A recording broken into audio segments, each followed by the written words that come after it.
ওপৰত গণ্ডগোল কিয় লাগে? কোনো গণ্ডগোলটো নাই, আমাৰ চবতে ঠিক আছে। আমাৰ যিটো চেইন, আমাৰ অল ইণ্ডিয়া কংগ্ৰেছ কমিটি বুলি কয় দেখোন চিধা চিধি। কি ক'লে? CMৰ এজেণ্ট আছে। নাই, তেনেকুৱা মনে সজা কথাবিলাক কোনোবা কয়, কিন্তু আচলতে আমাৰ তেনেকুৱা একো নাই। আমাৰ সুসংগঠিতভাৱে আমাৰ কংগ্ৰেছ নেতৃবৰ্গ ঐক্যবদ্ধ হৈ আছে।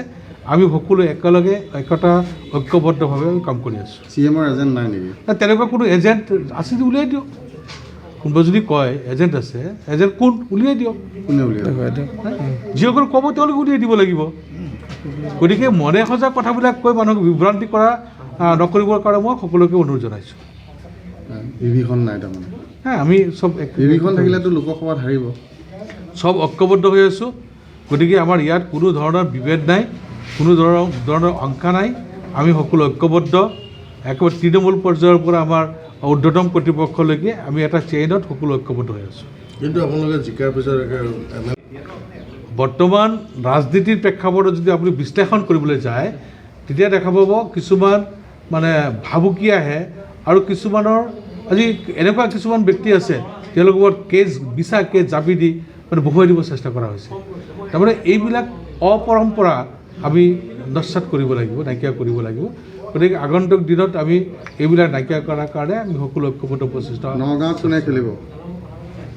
দলৰ ঊৰ্ধ্বতম কৰ্তৃপক্ষই যাকেই দিব তেওঁই নগাঁৱত জয়লাভ কৰিব। 100% নিশ্চিত। নিশ্চিত। যদি গৌৰৱ গগৈ খেলে ভাল কথা। আমি সেইটো ক'লোঁ, আজি দলৰ ঊৰ্ধ্বতম কৰ্তৃপক্ষই যিজন ব্যক্তিকে আমাক প্ৰাৰ্থিত্ব আগবঢ়াব তেওঁই পিপুল ভোটত নগাঁও লোকসভাত জয়যুক্ত হ'ব। তেতিয়া পদুপদলৈকে লৈ যাব? নাই, এই কথাটো উত্তৰটো মই দিব নোৱাৰিম। আপুনি যিটো কৈছে মই সেইটো কোৱা নাই যে গৌৰৱ গগৈ খেলিব। যাকে দিয়ে সেই দলৰ ঊৰ্ধ্বতম কৰ্তৃপক্ষই বিবেচনা কৰিব কাক ক'ত দিয়ে। গতিকে এই কথাটোতো মই ক'ব নোৱাৰিম, মই দলৰ কৰ্মী, মই নেতা নহয়। কি বিচাৰে দলৰ যিজন আপুনি কৰ্মী হিচাপে কি বিচাৰে? দলৰ নেতৃত্বৰ সিদ্ধান্তই আমাৰ সৰ্বসন্মত সিদ্ধান্ত। কোনো দুইজনৰ মাজত কোনো বিভেদ নাই। দলৰ সিদ্ধান্ত সৰ্বসন্মত সিদ্ধান্ত। ইয়াত কাৰো বিভেদ দিব আহিব নোৱাৰে। ঠিক আছে। মুখ্যমন্ত্ৰী হিমন্ত বিশ্ব শৰ্মাৰ জনপ্ৰিয়তা, সেইটো জনপ্ৰিয়তাটো ক'ত দেখিলে মই নাজানো, যে সেইটো আপোনালোকে মিডিয়াইহে বেছি ফ'কাছ কৰিছে জনপ্ৰিয়তাটো। কিন্তু সাধাৰণ ৰাইজৰ মাজলৈ আপোনালোকে যাব তেতিয়া গম পাব তেওঁৰ জনপ্ৰিয়তাটো কিমান। এতিয়া আজি 7 বছৰ উকলি গ'ল, তেখেতে মুখ্যমন্ত্ৰী হোৱাটো আজি 2 বছৰৰ ওপৰ হৈ গ'ল। কিন্তু এই 2 বছৰত কি কাম কৰিছে, কি কাম নকৰিছে, মাত্ৰ কাগজে কলমে কিছুমান কাম আছে। গতিকে মূল্যবৃদ্ধিৰ কথাটোতো ক'বই নালাগে। প্ৰতিটো বস্তুৰে মূল্যবৃদ্ধি তেওঁলোকে কয় কংগ্ৰেছে একো কাম কৰা নাই। মই অলপ আগতে আমাৰ নুলুদা ডাঙৰীয়াই কৈছিলে যে আমি জন্ম পায়ে দেখিছোঁ আমি কংগ্ৰেছৰ কৰা কামৰ ওপৰতে জন্ম লাভ কৰিছোঁ। আপোনাৰ প্ৰশ্নটো মই জনপ্ৰিয়তাটো মই সেইকাৰণে কৈ লৈছোঁ, জনপ্ৰিয়তাটো ক'ত দেখিলে মই নাজানো। মই জনপ্ৰিয়তা ৰাইজৰ জনপ্ৰিয়তাটো কোনে আনে? আপোনালোকে মিডিয়াবিলাকে আনিছে, সকলোৱে আনিছে, আপোনালোকসকলে জনপ্ৰিয়তাটো মিডিয়াত হৈছে। জনপ্ৰিয়তাটো দুখনমান ফটো মাৰি পেলাই চেলফি ল'লেই জনপ্ৰিয়তাটো নকয়। প্ৰকৃতত তৃণমূল পৰ্যায়ত তেওঁৰ জনপ্ৰিয়তাটো সেইটো চাব লাগিব।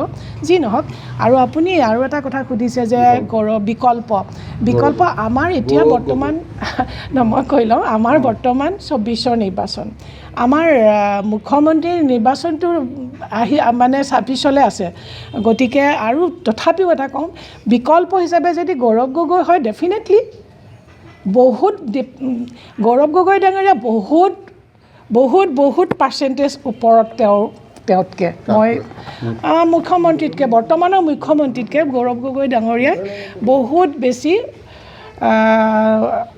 বেছি মাৰ্কছ পাব তেওঁতকৈ, মই সেইটোৱে ক'ব খুজিছোঁ। আৰু তেওঁ যি কাম কাজ কৰিছে আপোনালোকে দেখিছে যে 2টা টাৰ্মছ তেওঁ MP হৈ আছে।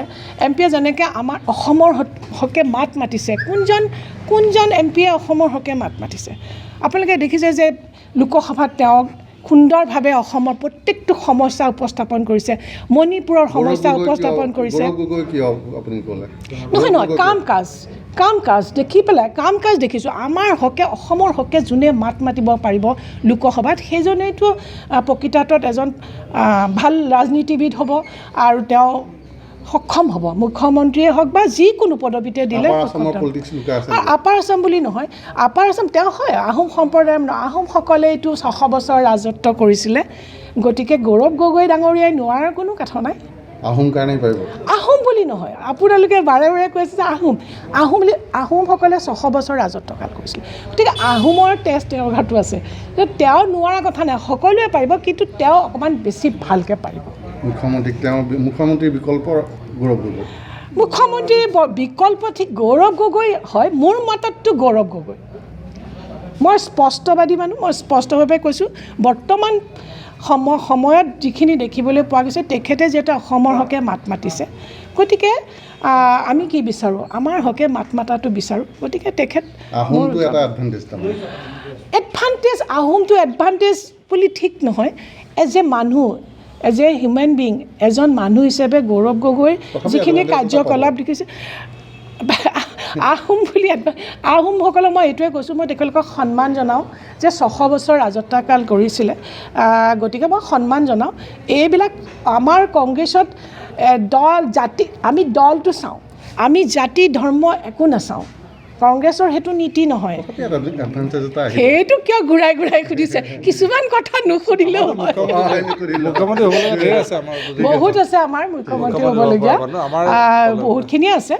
কিন্তু দেখিছোঁ যিখিনি তেওঁৰ লগত কাম কৰি দেখিছোঁ, যিহেতু তেওঁৰ লোকসভাৰে মই এগৰাকী বিধায়িকা, যিটো বটদ্ৰৱা সমষ্টি কলিয়াবৰ লোকসভাৰ ভিতৰতে পৰা হিচাপে প্ৰাৰ্থিত্ব পাই আপুনি সুখী হ'ব? ডেফিনেটলি সুখী হ'ম। মই কৈছোঁ ন, দলে যাকে দিয়ে, কিন্তু যিহেতু তেওঁ আমাৰ কলিয়াবৰত 2টা টাৰ্মছ কৰি আছে, তাতেতো কোনো ধৰণৰ তেওঁ সুন্দৰকৈ কাম কাজ কৰি আছে। গতিকে দলে যাকে দিয়ে তেওঁৰ লগতে আমি থাকিম। তেওঁ হ'লে সুখী হ'ব? অঁ, ডেফিনেটলি সুখী হ'ম। Thank U.